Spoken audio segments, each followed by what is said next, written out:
Chapter 10, Sloka 23. Rudranam Shankarashchashmi. Rudranam Shankarashchashmi. Rudranam Shankarashchashmi. Vittesho Yaksha Rakshasam. Vittesho Yaksha Rakshasam.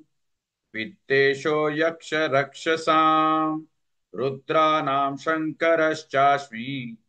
वित्तेशो यक्ष रक्षसां रुद्राणां शङ्करश्चास्मि वित्तेशो यक्ष रक्षसां रुद्राणां शङ्करश्चास्मि वित्तेशो यक्ष रक्षसां रुद्राणां शङ्करश्चास्मि वित्तेशो यक्ष रक्षसां रुद्राणां शङ्करश्चास्मि वित्तेशो यक्ष रक्षसां वसूनां पावकश्चास्मि वसूनां पावकश्चास्मि वसूनां पावकश्चास्मि मेरुश्चिकरिणामहम् मेरुश्चिकरिणामहम् मेरुश्चिकरिणामहम् वसूनां पावकश्चास्मि मेरुश्चिकरिणामहम् वसूनां पावकश्चास्मि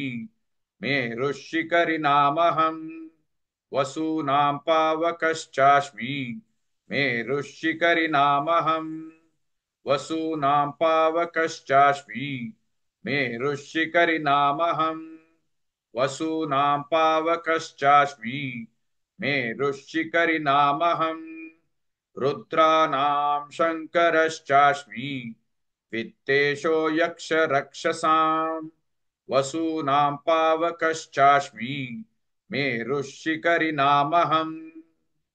Please like and share this video because you could be instrumental in helping someone around the world recite the Srimad Bhagavad Gita, thereby helping them to have a life of unending opulence, victory and prosperity.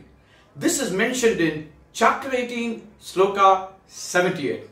Yes, don't forget to buy my book, Leadership Can Be Child's Play. Namaste.